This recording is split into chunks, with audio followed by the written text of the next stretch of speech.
Assalamualaikum warahmatullahi wabarakatuh. Saya Titi Sawitri Ertiva dari SMA Negeri 1 Dramaga.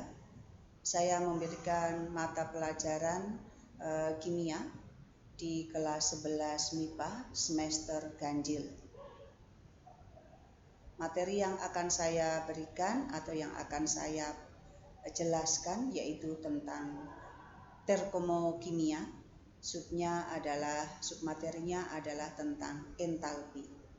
Pada materi sebelumnya sudah dijelaskan bahwa entalpi atau kalor atau panas itu merupakan salah satu bentuk energi, di mana energi itu tidak bisa diciptakan dan dimusnahkan, tetapi hanya bisa dirubah dari satu bentuk menjadi bentuk yang lain. Misalnya pada energi listrik bisa diubah menjadi energi cahaya untuk menyalakan lampu, atau misalnya pada energi potensial yang terkandung dalam suatu air danau atau air sungai. Jika airnya dibuat sebagai air terjun, maka akan terjadi perubahan dari bentuk energi potensial menjadi energi kinetik. Nah, entalpi atau kalor atau panas itu bisa berpindah dari satu materi ke materi yang lain, atau istilahnya dari suatu sistem ke lingkungan atau sebaliknya. Oke. Sistem dan lingkungan. Kita misalkan sekolah kita itu misalnya SMA Negeri 1 Dramaga sebagai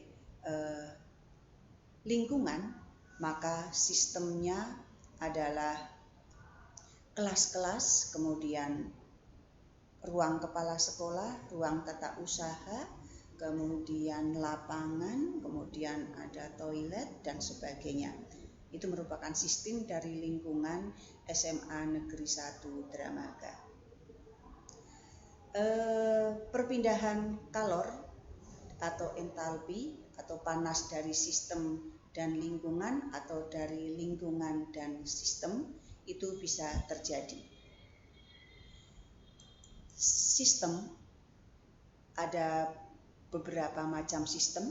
Ini adalah sistem terbuka, kemudian ada sistem tertutup, kemudian ada sistem terisolasi, di mana pada sistem terbuka perpindahan kalor dari sistem ke lingkungan atau sebaliknya sangat mudah. Kemudian pada sistem yang tertutup, perpindahan kalor dari sistem ke lingkungan atau sebaliknya agak susah. Kemudian sistem yang terisolasi atau sistem yang tersekat seperti termos air panas, itu perpindahan kalornya dari sistem ke lingkungan atau sebaliknya agak susah, atau mungkin sama sekali tidak bisa mengalami perpindahan kalornya dari sistem ke lingkungan atau sebaliknya. Oke. Kemudian perpindahan kalor dari sistem ke lingkungan atau sebaliknya. Di sini jika kalor berpindah dari sistem ke lingkungan, maka kalor dari sistem akan berkurang, kalor dari lingkungan bertambah otomatis. Kemudian kalau misalnya kalor berpindah dari lingkungan ke sistem, maka kalor sistem akan bertambah, kalor lingkungannya berkurang. Sehingga di sini akan ada namanya reaksi eksoterm dan reaksi endoterm berdasarkan perpindahan kalor dari sistem ke lingkungan atau dari lingkungan ke sistem. Oke. Nah, reaksi eksoterm dan reaksi endoterm. Silahkan kalian pegang es yang terdapat dalam gelas. Kalian bisa merasakan bagaimana rasanya. Kemudian termasuk reaksi eksoterm atau endotermkah jika kalian memegang gelas yang berisi es? Kemudian pada saat kalian merebus air untuk membuat kopi atau membuat air teh, termasuk reaksi eksoterm atau endotermkah? Kemudian pada saat kalian bernapas, termasuk reaksi eksoterm atau endoterm? Kemudian peristiwa fotosintesis, itu termasuk reaksi eksoterm atau reaksi endoterm? Pada saat kalian menggunakan hand sanitizer, di mana bahan dasarnya adalah alkohol, maka di tangan akan terasa dingin. Nah, peristiwa ini termasuk reaksi eksoterm atau reaksi endoterm. Kemudian perbedaan antara reaksi eksoterm dan reaksi endoterm.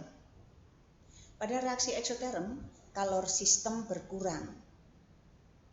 Sementara pada reaksi endoterm, kalor sistem bertambah.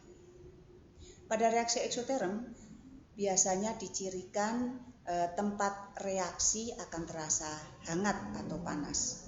Sementara pada reaksi endoterm, tempat reaksi akan terasa dingin. Kemudian pada reaksi eksoterm, karena terasa panas, berarti reaksi tersebut melepaskan atau menghasilkan kalor. Sedangkan pada reaksi endoterm, karena terasa dingin, maka reaksinya menyerap atau menggunakan kalor.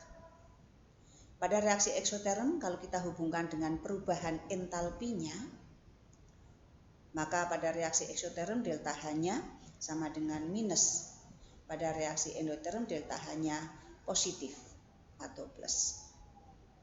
Pada reaksi eksoterm, perpindahan kalor terjadi dari sistem ke lingkungan.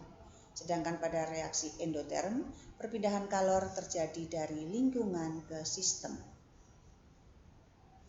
Kalau saya misalkan persamaan reaksinya, pada reaksi eksoterm, misalnya A ditambah B menjadi C plus X kilojoule, berarti X kilojoule adalah kalor reaksinya. Harga kalor reaksi akan berbalik atau kebalikannya dari harga perubahan entalpinya.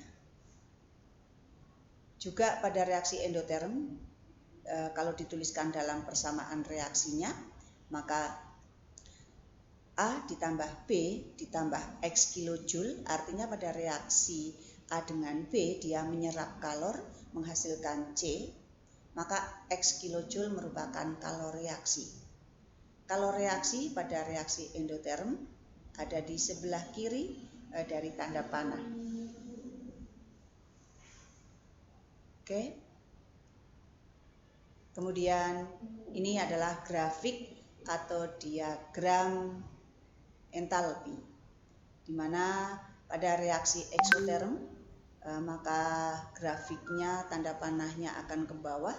Pada reaksi endoterm grafiknya tanda panahnya akan ke atas. Delta H-nya pada reaksi eksoterm negatif, delta H pada reaksi endoterm akan positif.